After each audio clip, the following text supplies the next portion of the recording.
Yes, Sir Roger, no malagipyo. At ang operation tayo di December. When di tiniliw tayo nga individual, iti unig ti pag-inuman dito'y ilitay nga San Nicolas. When namuan tayo di nga ori di kiti paltog na ket tay tenggel na nga paltog ket adda lisensya na. Mhm.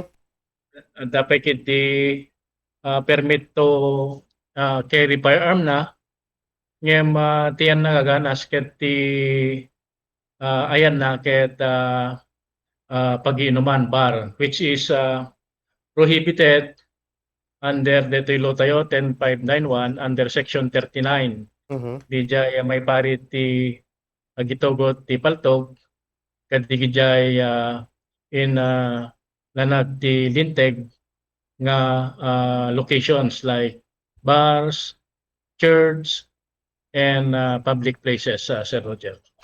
Okay. Deti accused sir han nga na-inquest proceeding deti apo a hepe dun idinarester tayo iti last year, sir? Haan, Sir Roger, nagkurang tayo ti ebidensya. Mhm. Nala daw tayo na receive di jay uh,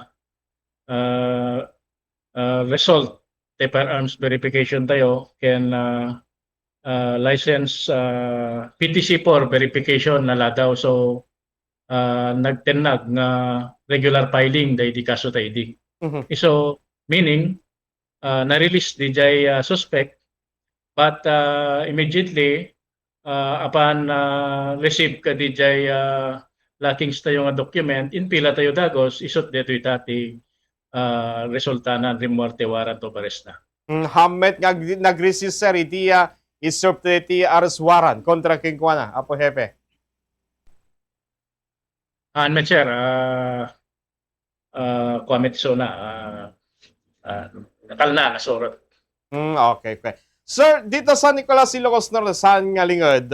Adi iti de kalabes, ay iti na operasyonan, ay tiliwan ti palto, kasaka iti na arrest warrant, at tiliwan ti bar, kaya iti vehicular traffic incident, no, I think, na jag kamali, may sa ti ilit ti San Nicolas, kaya iti daan ti record nga fatal vehicular traffic incident. Kumusta nga min, sir, ti panang patigmaan te kadigiti Kilian, especially kadigiti Romar Sumrek, iti National Highway, iti ilit San Nicolas. Kumusta ipatpatungpal tayo, sir, kadigiti itata, nga gundaway, apo hepe.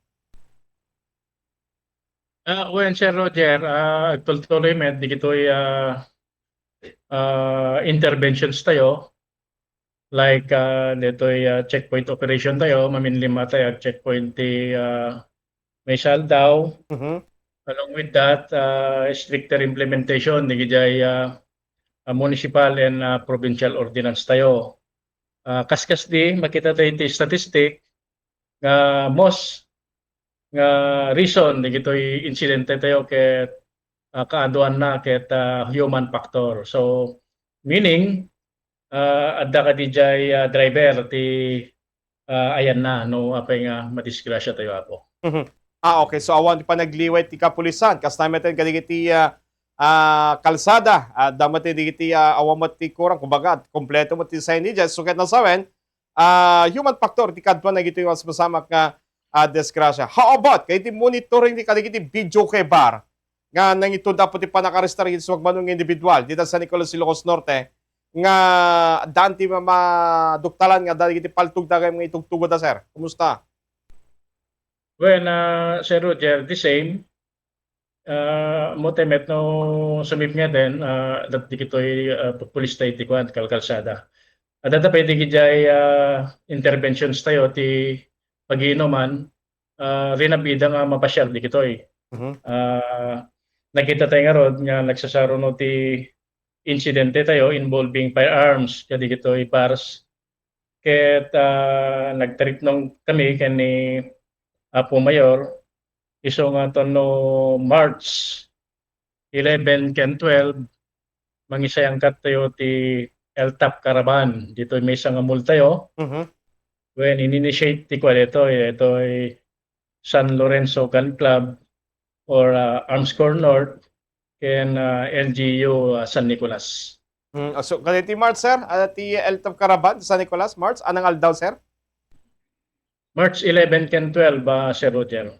At nung gundawayan, digiti gun holder, especially digiti unregistered firearman, apo hepe. Anyway, sir, maraming salamat and congratulations kadigit tultuloy nga successful operation ti Philippine National Police San Nicolas, Ilocos Norte, babayanting kay Panangi Daolo. Malaksid, sir, no dapat digiti inayon mo or pamalagi mo kadigiti kailan iti especially dito sa San Nicolas, Ilocos Norte. Go ahead, apo hepe. Nalik dito yung gundaway, Apo Roger.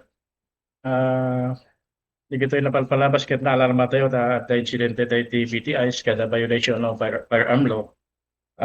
Dito yung BTI tayo ket soroten da kuma di kita ipagalagadan ti kwa traffic law, rules and regulation as well as dito yung di gito yung gun holders tayo. Di kita may parit damit intelikot ti the firearms license da po at digijay prohibited place di jay dita ko maintok to tapno kas target dita may sarsara again nimbag nga malim ta amin just tagina